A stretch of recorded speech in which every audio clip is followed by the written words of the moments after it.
All right, good day to you, ladies and gentlemen. Ever wondered what happens when a scandal is exposed?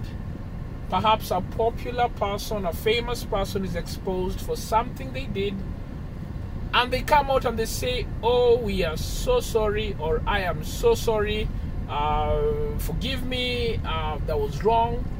Especially when this happens to us, people in the church. What happens when that happens? How do we take that? Do we take that and say, "Oh yeah, he's really sorry, he's apologized," or do we just say, "Oh no, what you did was wrong"? I think recently on the local scene, we've had a few people implicated in a few situations where they were exposed for scandals involving their sexuality. You're talking about figures, gospel artists, preachers, people in reputable positions being caught in scandals that are shameful to them. Now, I'm going to say a few things concerning this. First thing I'm going to say is this, that whenever someone in the public limelight is exposed for something that they did secretly, I'm always pushed to examine my heart and ask myself, whoa, what if that was me? What if I was exposed? What if the things that I may have done one time in secret came out in public? What would that mean for me? So such scenarios force me to examine my heart and ask myself, am I a hypocrite, or am I living according to the gospel of our Lord Jesus Christ?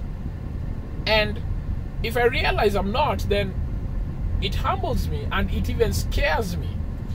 But it also brings another thing to mind, that if I've been living according to the gospel of Jesus Christ, to understand that I'm not safe at any point, that sin is always knocking at the door and sin wants to master me, but I must not let it master me. I must be master over it. So there are two typical reactions you get when you hear such stories come to the front of the media. Let's say you hear, "Oh, Ernest Wamboe caught in a what? Let's say caught sleeping with a campus student. He went out preaching and he got lured into the trap of the enemy, or he lured himself because of his lustful desires, and he began to sleep around with this chick." And we all know that, oh yes, Ernest Wamboe is born again, Ernest Wamboe has a family, he's got kids. How do you react to that? Well, reaction number one is how could he? How could he? That's wrong. And Ernest is a person that perhaps some of us look up to. And many people demonize that reaction, but I don't think it's a wrong reaction. I think it's a justified reaction. And if, let's say, the girl in question is pregnant, Ernest can come forward and say, "Oh, I'm sorry." Well, that's fine. But what happens to the pregnant girl? Is Ernest sorry for getting her pregnant? What happened to the person Ernest took advantage of? Is Ernest sorry for that? So it's a situation where you want to offer mercy because God is merciful, but at the same time you want justice to be seen. And you are almost tempted to ask yourself, are mercy and justice mutually exclusive? So people demand that the people you look up to have a higher set of standard. And I think for anyone who's in the public ministry, teachers of the word, musicians, you need to know that already. You need to know that you're held to a higher standard. Now the second reaction is a common reaction. You hear people say, just a minute. Yep, you hear people say, "Hey, don't judge. Don't judge at all, because whoever is without sin, let him cast the first stone." Now again, there is some truth to that, because that reaction is calling out for mercy. And mercy is good. Hey, I'm all for mercy. But does it discriminate justice? Well, it pushes for that. Often we look at the passage in John chapter 8 and say, hey, Jesus protected this woman who was caught in the act of adultery, and when he protected her, he told the Pharisees, "Whoever is without sin, let him cast the first stone." Now, I've always taken that passage just as face value and imagined it that Jesus is basically saying, forget about justice, mercy is more important. And the more I study that scripture, I realize that that's not the case. I realize that, by the way, Jesus is for mercy, Jesus is for justice. If you study the Old Testament, and see the conditions that were meted out by Moses in the book of Deuteronomy, when someone was caught in the act of adultery, you will understand and you'll come to appreciate the context of what Jesus is saying. So Jesus said, whoever is without sin, let them cast the first stone. Jesus is actually referring to the law as written in Deuteronomy. This is what the law stated. Number one, if someone was caught in the act of adultery, the following things had to happen. One, that person had to be produced with the person with whom they committed the act of adultery. You don't commit adultery alone. Requirement number two was that there had to be more than one witness, 2 or 3 witnesses. In the presence of 2 or 3 witnesses, a matter was confirmed.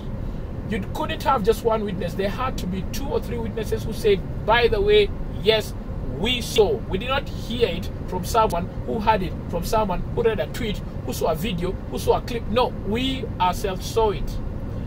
Number 3, that the person had to be caught in the act of adultery. So that we are dealing with a literal situation, we are dealing with a possible mistrial.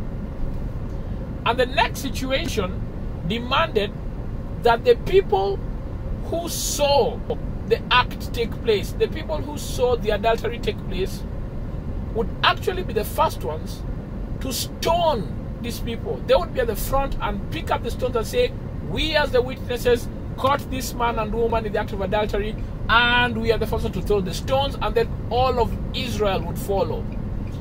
However, we realize that that's not the case. In fact, there's one more requirement. The other requirement was this, is that if the following requirements, number 1 to 4, are not met, the witnesses who came and said those things, if they did not find the man and the woman in the act of adultery, if they did not catch them in the act, if they did not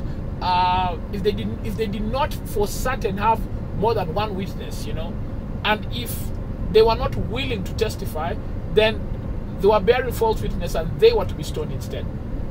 So it was a really tricky situation, that if you come forth and demand that someone be stoned, you have to be very careful, because it could be you being stoned. Now, Jesus is looking at this woman in John chapter 8, and what does he see? Jesus says to the woman, hey, you guys caught this woman. He says concerning this woman, you guys caught this woman.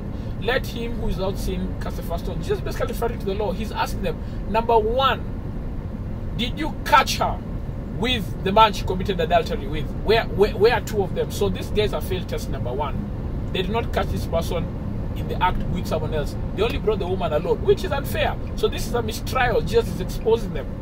Number 2, he tells them, which one of you, because we need 2 or 3 witnesses, which one of you, all right, is the one who actually caught her?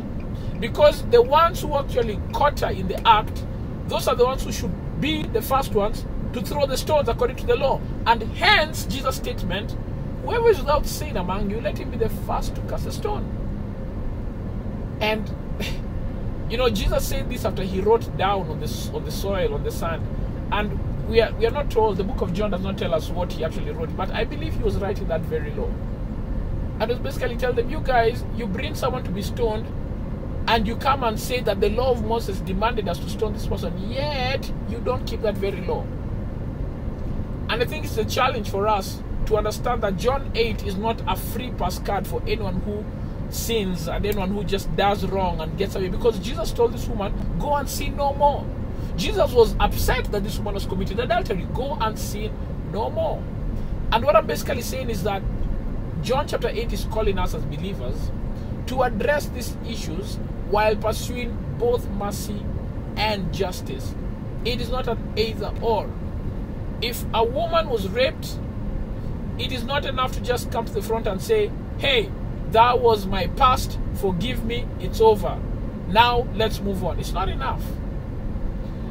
It's not enough for us to just say, hey, by the way, don't talk about these issues because God will deal with them. I mean, God has given us his word. God has given us his law. In fact, even God uses the law of the land to execute his judgment on evil. And so if any of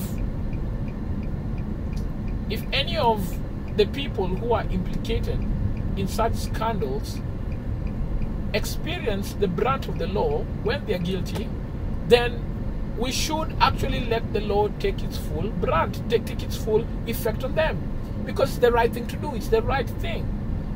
We suffer for the punishment, we suffer for the sins we commit, the consequences, we suffer the consequences, but going through the consequences does not mean we are not forgiven when we truly ask.